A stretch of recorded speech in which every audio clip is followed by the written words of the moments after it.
இன்றே டவுன்லோட் செய்து உங்கள் ஃபேவரட் ஷோக்களை என்ஜாய் பண்ணுங்க. நீங்க பண்ண பாவத்துக்கு நான் பிராயச்சித்தம் தேடுறேன். அதனால தமிழை தத்தெடுக்கிற முடிவுக்கு நான் இப்ப வந்திருக்கேன். இனி நான் தமிழுக்கு பண்ண போற எந்த விஷயத்தையும் நீங்க கேள்வியை கேட்க முடியாது. ஏன்னா தமிழ் இனிமே என்னோட பொண்ணு.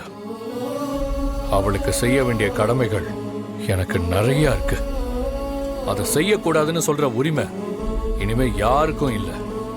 கடவுள் சாட்சியா தமிழ என் பொண்ணா இப்ப நான் தத்தெடுக்க போறேன். மாப்ள, நீங்க பெரிய தப்பு பண்றீங்க. கடவுள் சன்னிதானத்துல உட்காந்து இந்த பொண்ணை தத்தெடுக்க போறேன்னு சொல்றது அவ்வளவு சாதாரண விஷயம் கிடையாது. நீங்க இந்த மாதிரி ஒரு முடிவு எடுக்கிறதுக்கு இந்த நிமிஷம் உங்களுக்கு எந்த உரிமையும் கிடையாது. ஏன்னா நீங்க என் பேத்தி மித்ராவை கல்யாணம் பண்ணிக்கிறதுக்கு முடிவு எடுத்திருக்கீங்க. இந்த சமயத்துல இப்படி ஒரு முடிவு எடுக்கிறது எந்த விதத்துல நியாயம்? நல்லா கேளுங்க பாட்டி.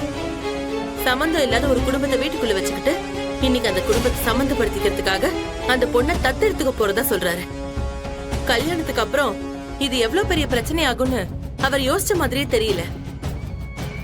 ஆதி, நீங்க எவ்வளவு பொண்ணா தத்தெடுத்துக்கலாம்.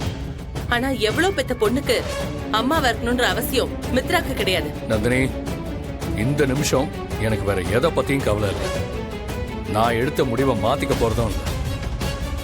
தமிழுக்கு மித்ராவை அம்மாவா இருக்க சொல்லி நான் கேட்கவே இல்லையே.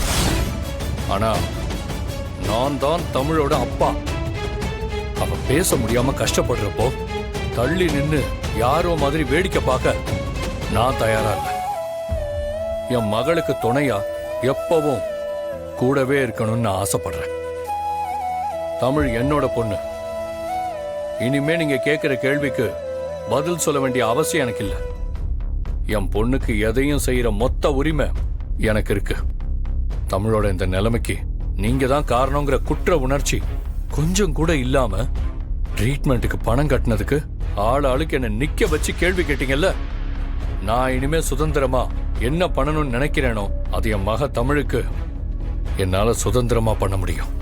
சுதாகர், இதெல்லாம் என்ன கன்றாவி?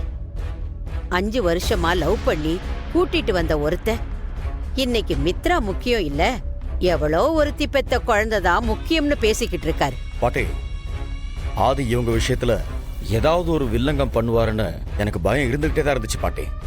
ஆனா அது இந்த அளவுக்கு போகும்னு நான் கொஞ்சம் கூட எதிர்பார்க்கல பாட்டி. என்ன ஆனாலும் சரி, இது மட்டும் நடக்கவே கூடாது. ஆதி, நீங்க பெரிய தப்பு பண்றீங்க. ஆமா மாப்ள, இத நான் ஒத்துக்கவே மாட்டேன். நான் தமிழை என் மகளை தத்தெடுக்க உங்க யாரோட அனுமதியும் எனக்கு தேவையில்லை. மித்ராவை நான் கல்யாணம் பண்ணிக்க போறேங்கிறது வாஸ்தவம் தான். ஆனா சட்டப்படி இந்த நிமிஷம் மித்ராவுக்கும் எனக்கும் எந்த சம்பந்தமும் இல்லை. அதனால நான் தன்னிச்சையா முடிவெடுக்கிறத யாராலையும் தடுக்க முடியாது. மித்ரா, ஆதி என்ன பேசிட்டு இருக்காருன்னு கேட்டல. நீ எதுவுமே பேசாம அமைதியா நின்னுட்டு இருந்தா என்ன அர்த்தம்? இப்படியே போச்சு அப்புறம் கல்யாணம் நடந்த மாதிரிதான். பேச